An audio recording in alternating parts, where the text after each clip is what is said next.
움직일 이슈들 짚어보겠습니다. 어제 글로벌 투자자들의 이목을 받았던 뉴스죠. 시장을 움직인 헤드라인, 미국 약달러, 무역협상 의제 아니야. 그럼에도 원달러 1,394원대 마감입니다. 자, 14일부터 어제까지의 원달러 환율 변동성부터 짚어보겠습니다. 14일 주간 거래에서 원달러 환율은요, 1,420원대 마감을 했습니다. 장 마감 이후 순식간에 원달러 환율은요 1,389원까지 하락을 했다가 그 다음날 새벽 안정화 조짐을 보이는 듯 싶더니 장 초반에는 1,400원 윗대로 다시 올라오게 됐습니다. 자, 여기서 끝이 아니죠. 원달러 환율은 다시 한 번 더 낙폭을 키우고 결국 어제 주간 거래에서는 1,394원 아래서 마감을 했는데요. 자, 수치로만 보면 반년 내 최저 수준이고요. 이후 간밤에도 1,400원 아래서 움직였습니다. 자, 14일 오후 원달러 환율 급락으로 이어졌고 이후 낙폭 회복으로 이어진 두 가지 이슈 함께 확인해 보도록 하겠습니다. 블룸버그 보도에서 출발합니다. 14일 오후 5시경 블룸버그는요, 한미 경제당국이 5일 이탈리아 밀라노에서 환율 협의를 했다고 보도를 했습니다. 이에 글로벌 시장은 그래, 트럼프 행정부가 정말 아시아 국가들에게 통화 절상을 요구했구나 이렇게 생각을 하게 됩니다. 이미 비슷한 맥락에서 대만 달러가 환율 변동성을 보이기도 했죠. 자, 이후 이런 흐름을 의식한 듯 미국 재무부 관계자는 블룸버그에 환율은 무역협상 의제가 아니라고 전했고요. 그러면서 행정부 내에서는 베센트 재무장관 외에 통화정책 논의에 다른 당국자들이 대신 관여하지는 않는다고 했습니다. 자, 이에 무역협상과 환율협상은 별도로 진행될 가능성, 그리고 무역협상이 다 완료된 이후에 환율협상은 한참 뒤에 진행될 가능성이 커지면서 극단적으로 단기간 내 원화가 절상될 가능성은 낮다는 판단이 확산됐습니다. 이에 외환시장도 변동성을 줄여 나갔는데요. 자, 그럼에도 어제 마감은 다시 1,400원 아래서 낙폭을 키우고 마감을 했죠. 그 이유에는 여러 가지가 있습니다. 물론 블룸버그 후속 기사에서 미국 재무부가 선을 그었지만 글로벌 투자자들 사이에서는 아시아 통화 절상 가능성이 높다는 심증적 믿음이 확산하게 된 겁니다.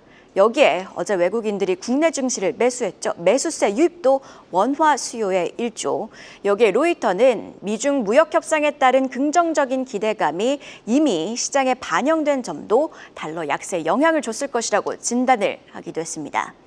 환율 불확실성 당분간 시장의 주요 키워드로 작용할 가능성이 있습니다. 체크 포인트 통해 짚어보면요. 일단 원달러 환율의 상방과 하방 압력이 동시에 존재하고 있어 쉽게 방향성을 예단하기는 어려운 상황입니다. 그렇다 보니 개별 이슈로 시선이 쏠리게 되죠. 단기적으로는 에이펙 통상장관 회의가 주요 이슈가 됩니다. 첫 번째 체크 포인트, 상하방 압력 자세히 분석을 해보면요. 일단 달러 강세, 원화 약세, 즉 원달러 환율 상방 요인으로는요. 앞서 짚어봤듯 무역 협상이 먼저 진행이 되면서 환율 논의는 뒤로 미뤄질 가능성입니다. 여기에 미국 경기가 생각보다 견조한 흐름을 보이면서 연준의 금리 인하가 지연될 가능성도 달러 강세로 이어질 가능성이 높고요. 또 중국과의 협상 이후에는 오히려 달러가 좀 약하긴 했지만 통상적인 논리상 다른 국가와 미국의 무역 협상이 진행이 된다면 달러화가 오를 가능성도 큽니다. 자, 그렇다면 반대로 원달러 환율 하방 요인은 무엇이 있을까요? 첫 번째로는 수급 쏠림 현상이 있습니다. 글로벌 투자자들의 선호도가 아시아 통화로 향하고 있습니다. 어제 로이터는요, 자체 설문조사를 인용하며 대만 달러에 대한 외환 투자자들의 롱 포지션, 즉 강세 베팅이 2020년 12월 이후 최고 수준을 기록했다고 했고요. 한국 원화 강세 베팅 또한 강해졌다고 강조를 했습니다. 자, 그리고 시간의 문제이지 결국 미국 트럼프 행정부는 달러 약세를 통해 무역 적자를 해결하려 할 거란 방향성, 그리고 현재 미국 의회는요, 현재 대규모 입법 패키지를 심사 중입니다. 핵심은 감세인데 이는 결국 조세 수입 감소를 의미하게 되고 이를 메꾸기 위해서는 결국 미국 정부 국채 발행량을 늘릴 가능성이 있습니다. 이에 현재 미국 국채 금리도 높은 수준을 유지하고 있는 모습이고요. 이는 결국 달러 약세 요인으로 작용할 가능성이 있습니다. 자, 여러 이슈가 동시에 작용, 그렇게 단기 이슈를 더욱 주목할 필요성이 커지고 있고요. 일단 16일 오늘이죠. 안덕근 산업부 장관과 그리어 USTR 대표가 만납니다. 제주 에이펙 통상장관 회의에 참석한 각국 관계자들이 모두 그리어 대표와 회동을 원해 안덕근 장관과의 회동의 시간이 얼마나 길지는 모르겠지만 뉴스 플로우에 계속 주목을 하셔야겠습니다. 환율 변동성과 함께 드는 생각, 점점 시장 전략이 복잡해지는 건 아닌가 싶기도 합니다. 환율 변동성이 기업들에 미칠 영향까지 고려해야 하는데 관련 전략도 계속해서 머니플러스와 함께 세워보시죠. 그럼 어제 장 마감 이후에 나온 공시는 안혜수 캐스터와 함께 체크해볼까요? 네, 장마감 후에 나온 공시 살펴보시죠. SK하이닉스가 어제 분기 보고서를 발표했습니다. 주목할 만한 점은 미국 매출인데요.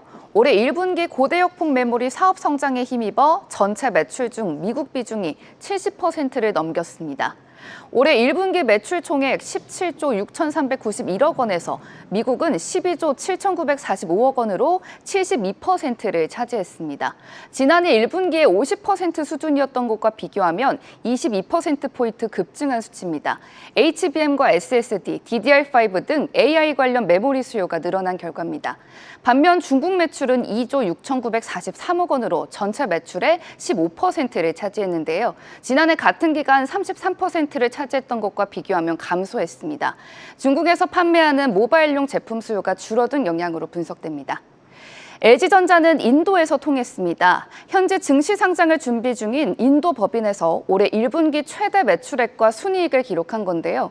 공시된 1분기 보고서에 따르면 LG전자 인도 법인 1분기 매출액은 1조 2,428억 원을 기록했습니다. 순이익도 처음으로 1,000억 원을 넘었습니다. 올해는 처음으로 연간 매출액 4조 원, 순이익 4천억 원을 달성할 수 있을 거라는 전망도 나오는데요. 지속적인 성장세가 두드러지기 때문입니다. 지난해 연간 매출은 3조 7,910억 원, 순이익은 3,318억 원인데요.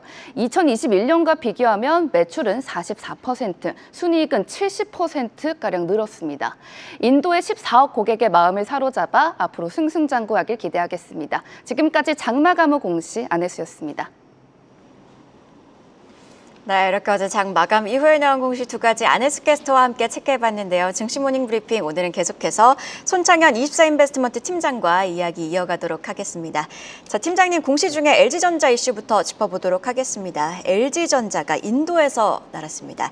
1분기 인도 법인 매출이 무려 1조 2,428억 원을 기록하면서 역대 최대 성적을 기록하기도 했는데요.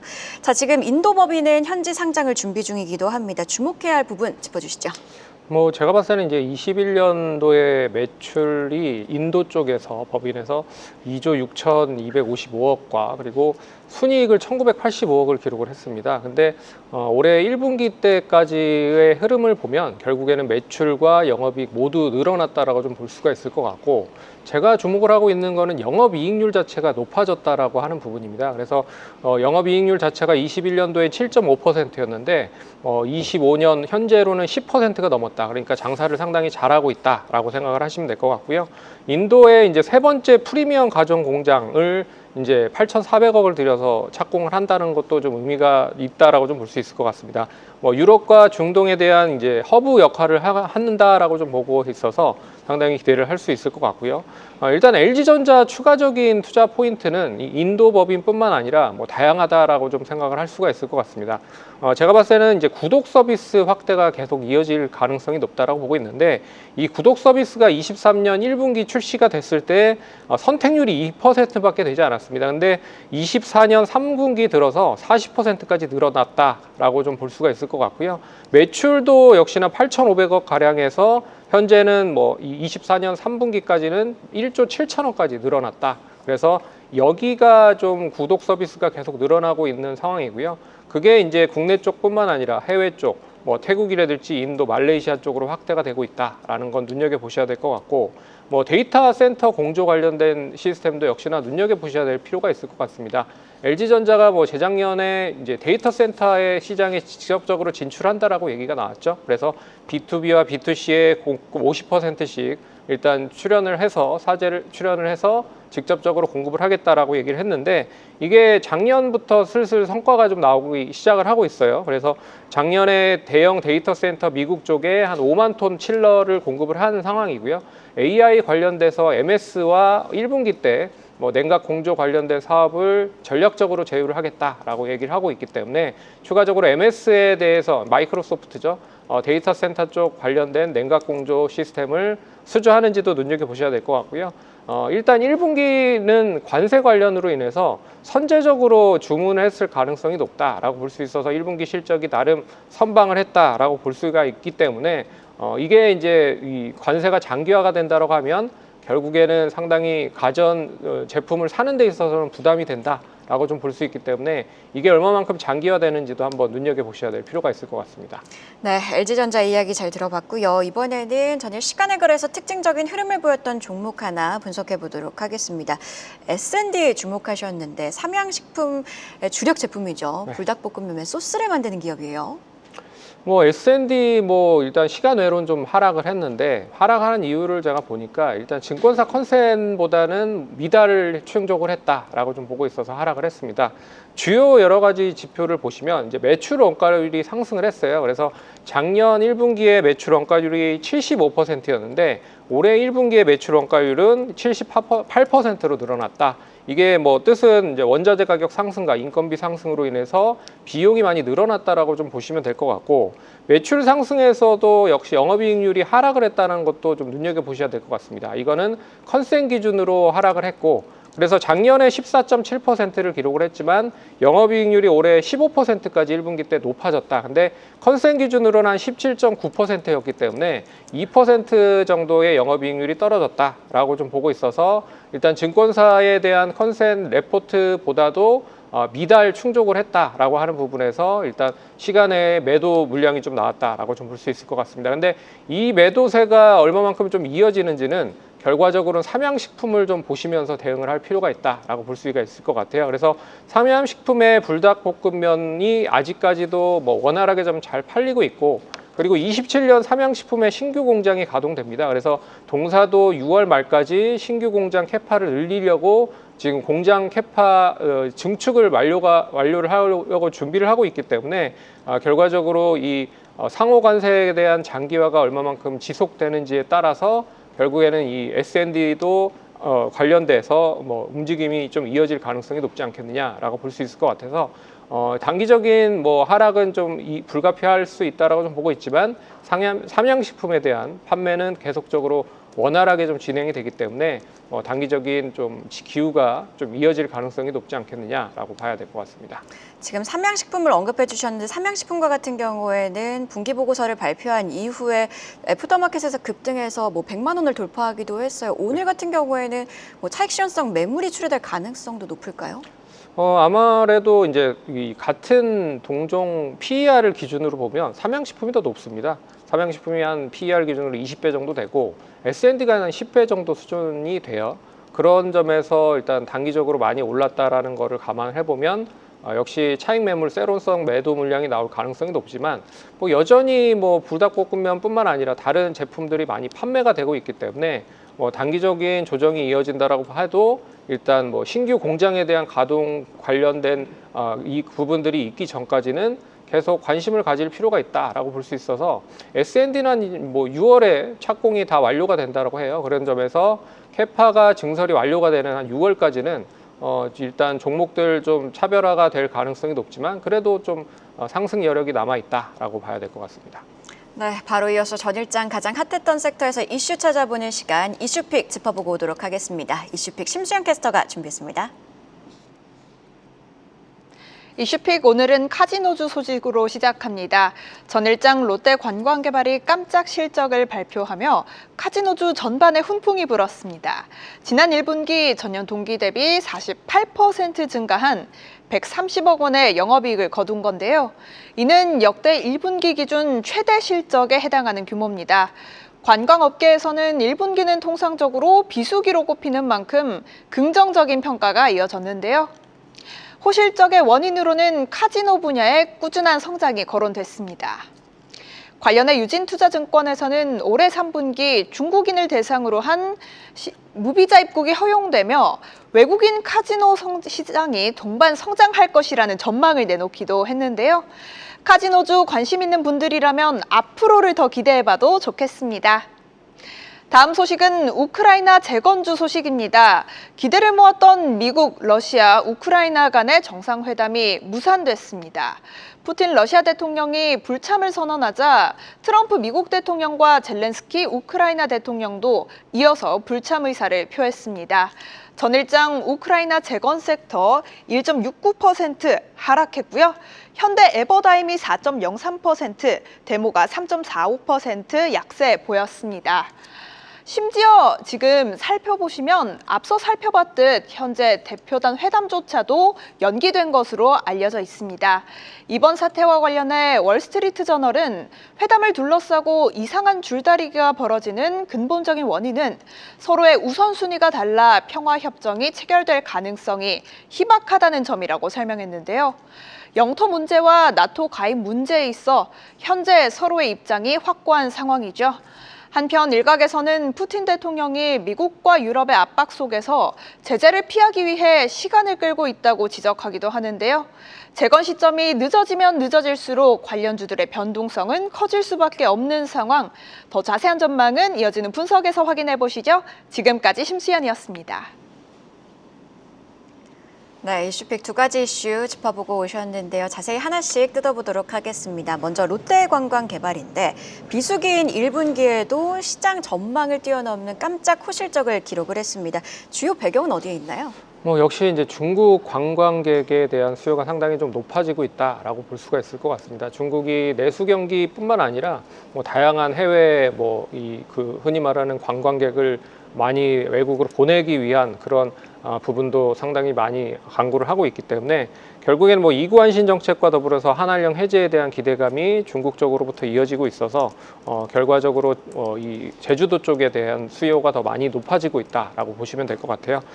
그리고 또 5월 연휴가 상당히 좀 많이 길었죠. 근데 결과적으로 이제 중국인들이 상당히 제주도로 오는 데 있어서 제주도로 오는 비자가 무비자입니다. 그렇기 때문에 더 많이 수요가 높아졌다라고 생각을 할 수가 있을 것 같고, 특히나 카지노 쪽에서 관심이 좀 클 수가 있을 것 같은데, 참고로 중국인들이 마카오를 가는 데 있어서 비자를 발급받고 가야 된다라는 불편함이 있기 때문에 제주도로 더 많이 온다라고 좀 볼 수가 있을 것 같고요. 그래서 카지노 VIP 고객을 연결해주는 정켓이라고 하는 그런 사업자 수가 계속 늘고 있기 때문에 카지노 홀드율이라든지 그리고 드로백이 계속적으로 높아지고 있다라고 보시면 될 것 같고요. 그리고 이제 그랜드 하얏트 호텔과의 시너지도 계속 높아지고 있는 것 같습니다.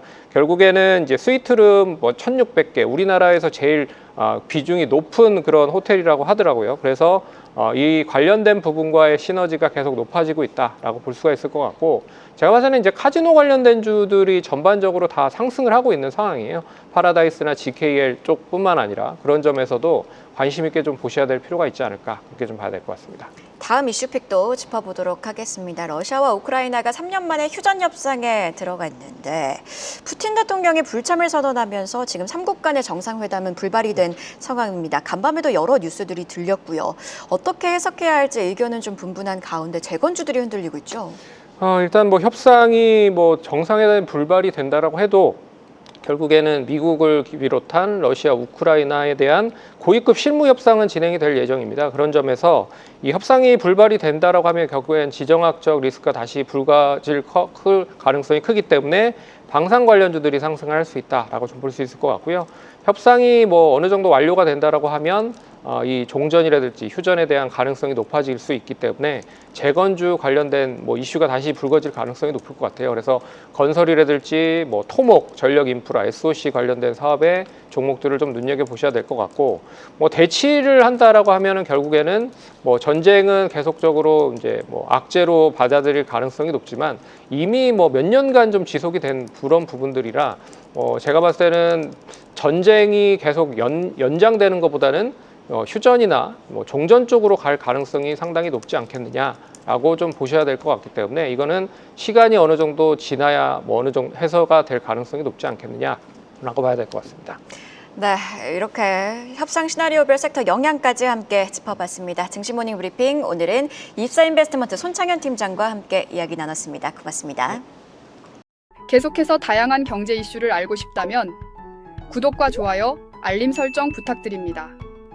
AI 캐스터 권미정이었습니다.